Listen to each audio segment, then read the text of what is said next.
You open it, it's got 5 billion views. It looks like we buy her nothing. Like we just show her, if you want to watch a kid have fun, but you're never going to have fun in this house. We take her out, we go do stuff. I would take her to Chuck E. Cheese all the time. You can go there. They had COVID in '84. So they can't even survive in there. That's what, I mean, Chuck E. Cheese is rough. I don't know if you've been there in a while. They look like they're trying to go to business and they can't. They filed for bankruptcy and they're still open. They called Blockbuster and they're like, how do you get out? We want out.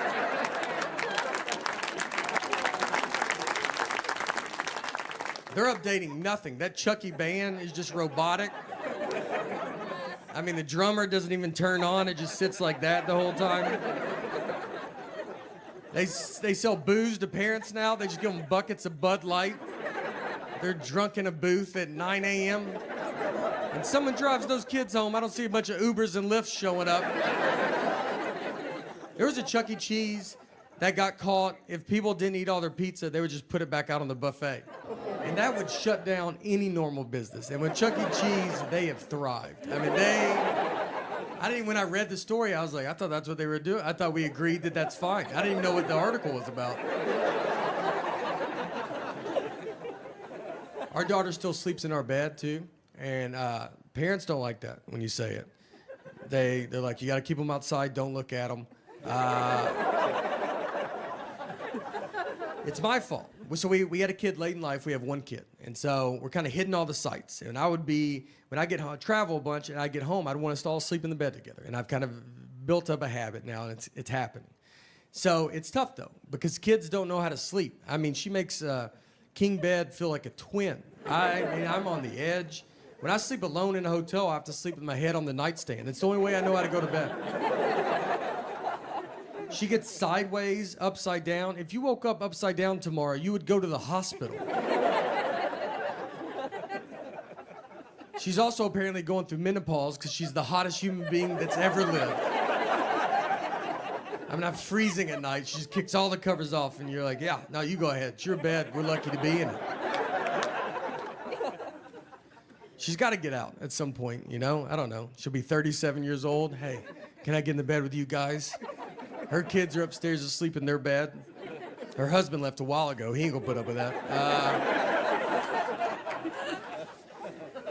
I remember I would fall out of a bunk bed. I slept in a bunk bed. I was on the top bunk, and I would get over a railing and just fall 6 feet to the ground and just land. I mean, you don't catch yourself. It's just whatever hits first.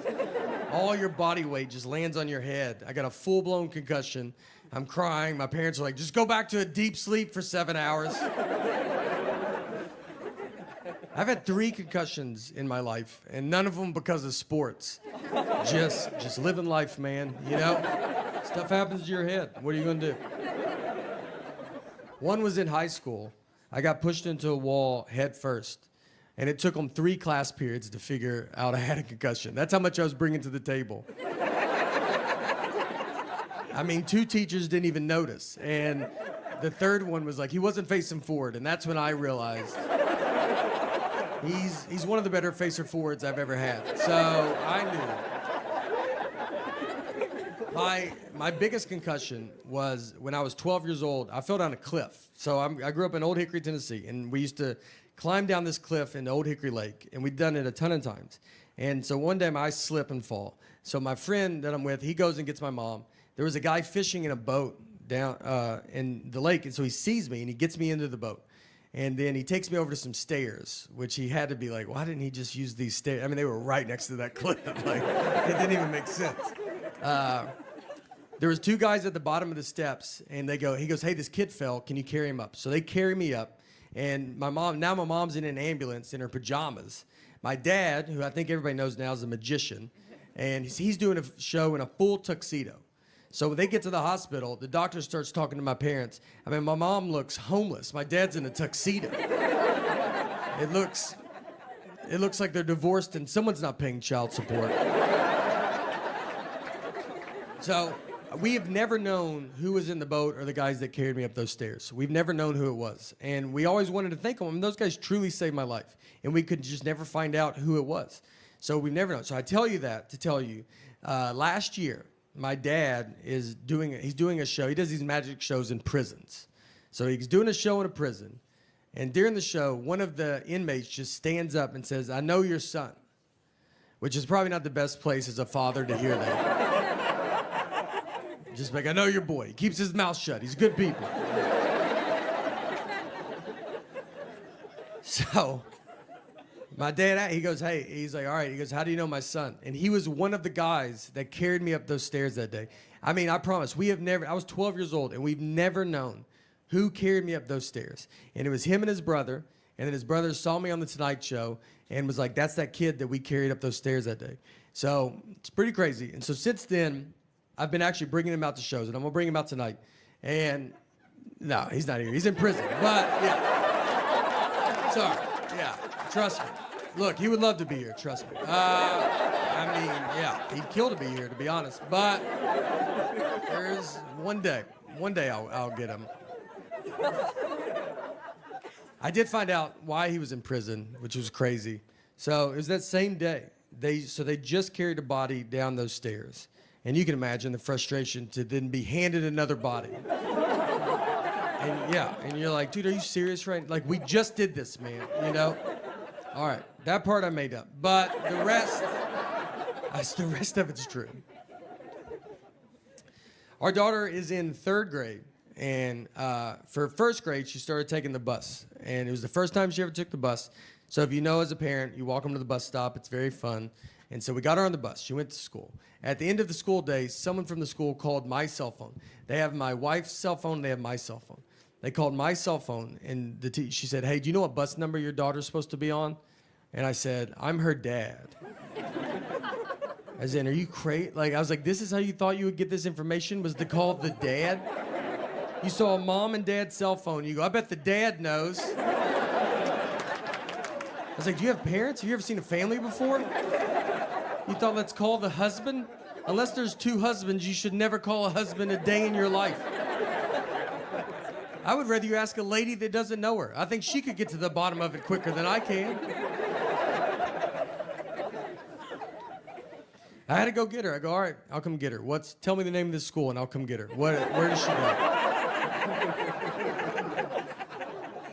A lot of kids, when you pack lunches now, you got to be careful because a lot of kids have peanut allergies now. And our daughter actually has a cashew allergy with tree nuts. And so I don't know what tree nuts are, but it could kill my daughter. The doctor just goes, "Can't have tree nuts," and that's it. He left. And I was like, "We'd love to know." I don't know where nuts came from, but apparently they come from 2 different places. And one of them's a tree.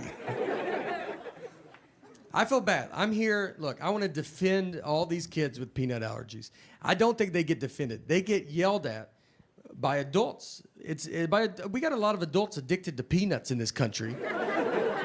And they're furious. I haven't had peanuts in forever. You could take peanuts out of my life, I don't think I would notice.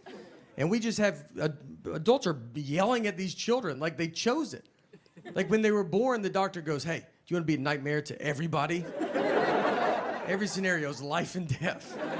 You ever been on a plane? They just announce it. These planes just serve pretzels and be done with it. But they try every flight. If they can't, they just go, "All right, everybody, can't have peanuts today because that loser kid right there." And these grown-ups are booing them. I mean, the reason I'm on the flight is for the peanuts. I don't even know where it's going. We're doing homework, too. Our daughter's starting to bring it all home. Homework's fun. 1st and 2nd grade was awesome. 3rd grade, you're like, okay. They throw some stuff in, you're like, "Oh, all right. All right. It's, okay. Learning it earlier than we used to, huh?" I don't even know if that's true, but... She brought home Common Core math. That's fun. It's a new math they invented. No heads up, just give it to parents that never learned it. It's just a whole new, it's unbelievable. Why when they bring it home, you gotta watch a 40-minute YouTube video on Common Core math. I don't even understand it. If you don't know Common Core, it's just a new math. And the goal of Common Core is to use 1 sheet of paper for every problem. you just want to keep breaking the problem down. You put the problem at the top, and it just keeps going. And then what's even funnier is you see old math in the middle of it. As you break it down, old math gets in there, and you're like, oh, just do that at the top. I don't even know what we're doing. And it's not like old math isn't working. I mean, old math's doing, I don't get incorrect change everywhere just going, this stupid old math. It's a long way to get at the same answer. I told my wife, I go, it feels like if you knocked on my front door and I opened it, and you say, can I come in? And I was like, do you mind walking in and coming in through the back door?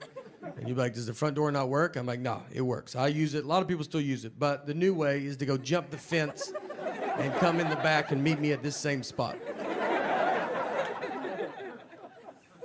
Well, even though I make fun of Common Core, I have learned stuff from elementary homework, which is embarrassing. I'm 41. My daughter's 8. Nothing should ever come out of her mouth that I'm like, what? What was that? I learned when to use a or an in a sentence. I mean, I didn't know that there was a rule in play. I thought you felt it out, you know? You just go, that feels right, and that's what you do. I do the same thing with a comma. I never known where a comma's supposed to go. If I feel a comma's coming, I try to get out of that sentence so bad. I mean, and if I can, I just put a comma and see if someone says something, you know? If they're like, is that a comma? I'm like, isn't my comma button has been sticking on my phone.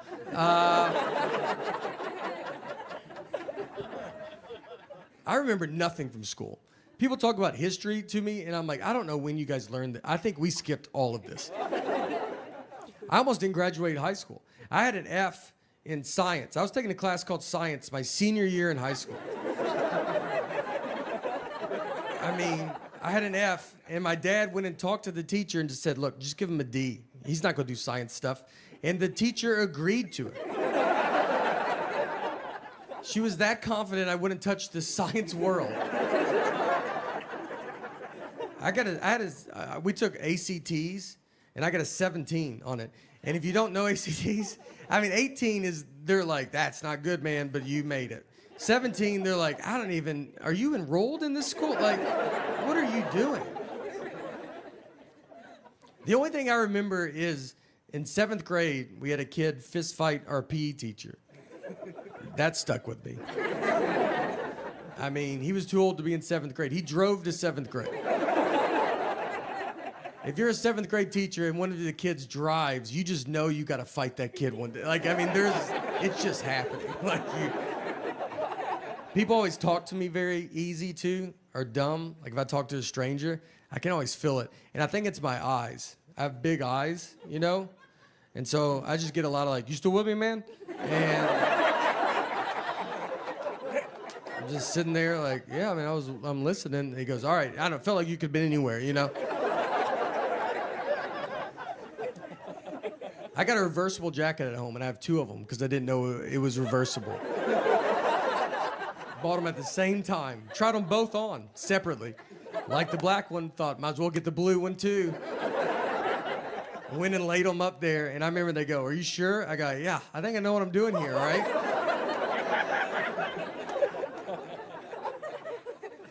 The dumbest I've ever been talked to, I like to golf, and so a guy was telling me there's a real golf course in North Carolina where they have llamas or the caddies. So if you don't know anything about golf, I mean, you know, a caddy usually carries your bag around, tells you how far you are from the hole, and helps you out.